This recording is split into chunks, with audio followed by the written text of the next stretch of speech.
There's Danny Flexen here for SecondsOut. Delighted to be joined by undefeated light heavyweight Joshua Buatsi. Josh, how are you?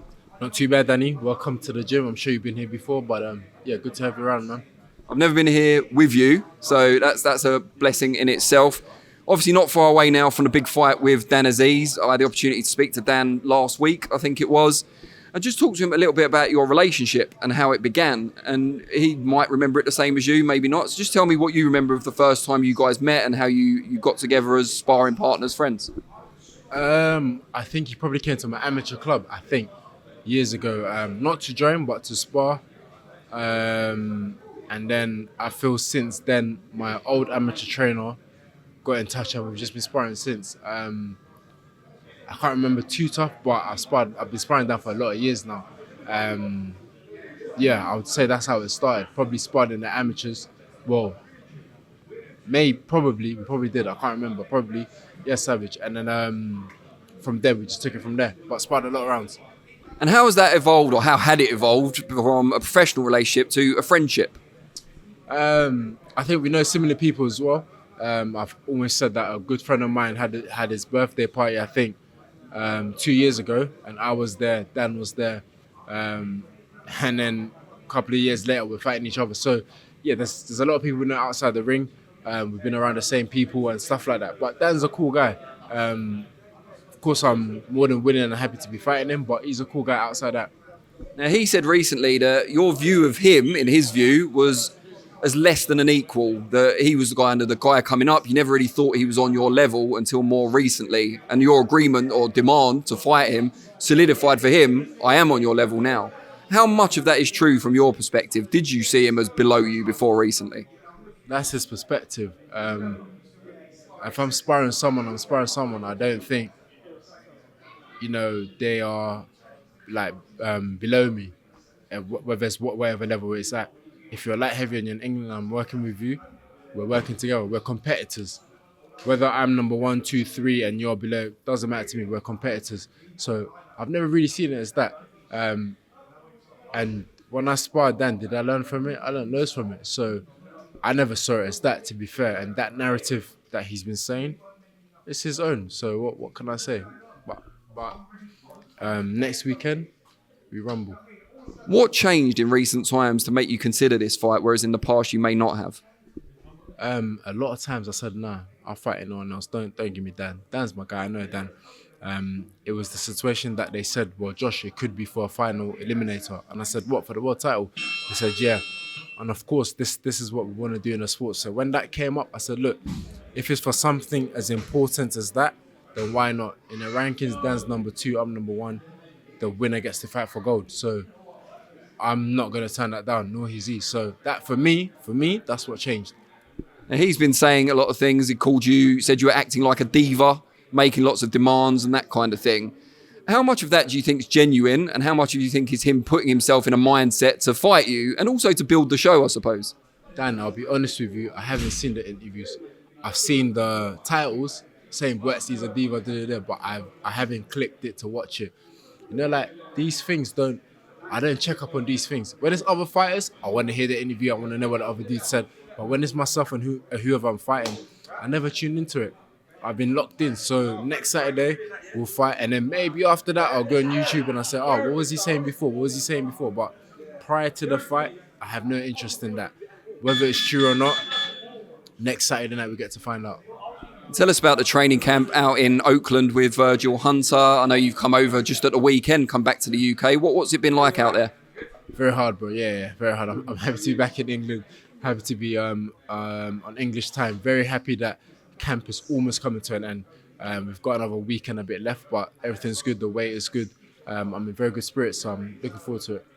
Now, there's been a lot of rumour and controversy recently regarding yourself and an issue with Matchroom, your former promoters. Hope you appreciate. I do need to bring it up at least.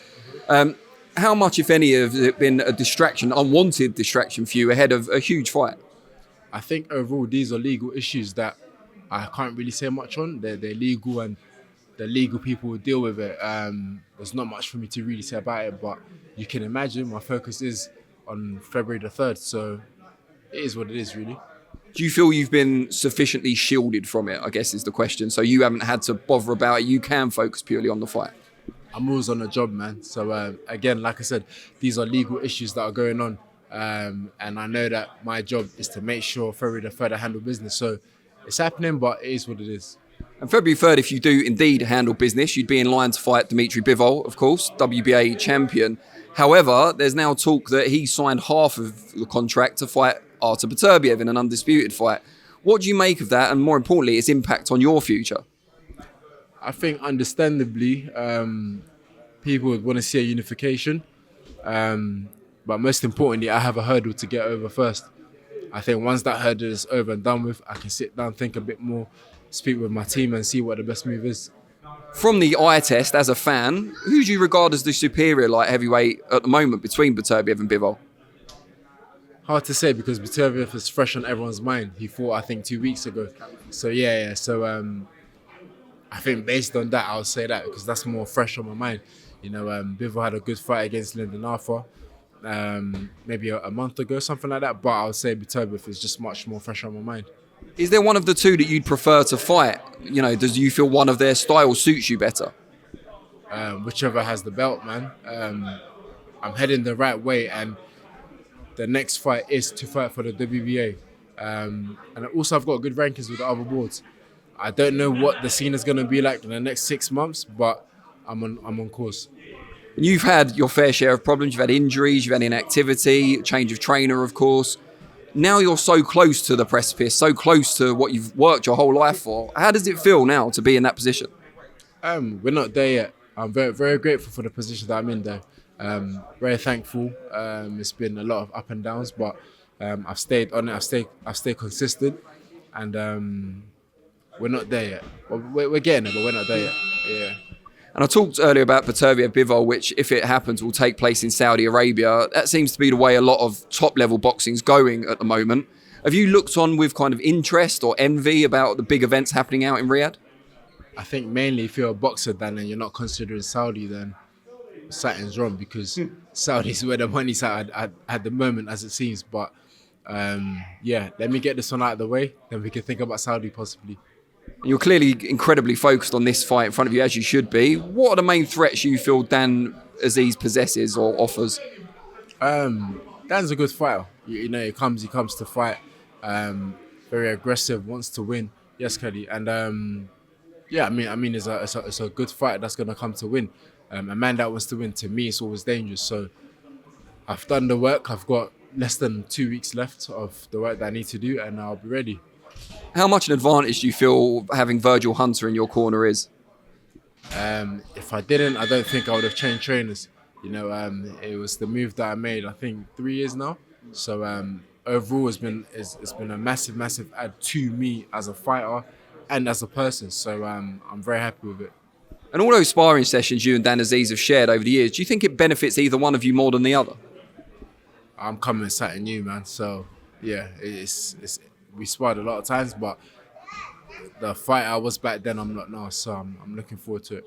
Just finally, because I know that you and Dan haven't been speaking throughout the training camp, no big surprise there. But have you got a message for him?